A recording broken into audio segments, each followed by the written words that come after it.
Most churches spend far more on their facilities than they do on missions. In fact, it's a staggering comparison.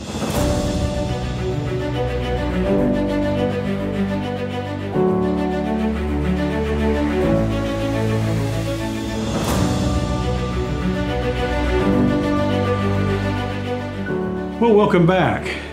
I should start off by saying that I probably should have titled this differently. Instead of the Biblical Missionary versus our Modern Viewpoint, perhaps it would be better understood as the Biblical Viewpoint or the Biblical Method versus our modern method of missions. We like to think that what we do is biblical, but it may not be. However, saying something is not biblical doesn't mean it's wrong or sinful. It only means that there's no mention of it in Scripture. For example, there's no biblical reference to a church building. The first one wasn't built until the mid-3rd century. Nor is there any mention of a bus ministry, a youth pastor, or a missions conference. But that does not mean they are wrong. All are logical, useful, and facilitate doing what God has called us to do. There are other things, though not sinful, that can lead us to detract from or even forget what we do have a biblical basis for doing. For example, the early church used their tithes to support their pastors and missionaries and to care for the needy and afflicted. Today, the majority of our tithes pay the mortgage and cover the maintenance needs of our buildings. Now, that's not a sin. We need buildings to hold our growing congregation and to shield us from rain, sleet, snow, and heat. But they can detract from the purpose God gave for the tithe.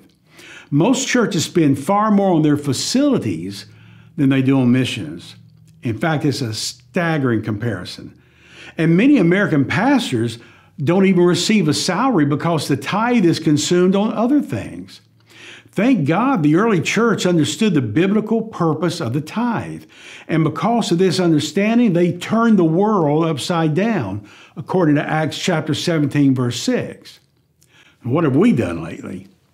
Truthfully, if we didn't have a building with heat and air conditioning, many of our most faithful members would just not attend. And those who justify the American house church movement because church buildings are not biblical should remember that the early church members didn't go to church in cars. They had no central heat and air. They had no recorded music to sing with or any of the other trinkets that typify an American concept of what a church is. They didn't even have a membership form. Now, in this lesson, we're talking about the difference between a biblical method of missions and a modern or traditional method of missions. So listen carefully to what I'm about to say. Regarding missions, we think it's simply sending some of us to some of them, moving preachers like chess pieces from point A to point B. We expect the missionary to go oversee an established church or maybe start one, which statistically is extremely rare. And then we expect him to remain there until he retires or dies, which is less than a 6% probability. Then his board will replace him with yet another one of us. Now, when we're talking about the difference between a biblical method of missions and a modern method, where do you find that model in the Bible?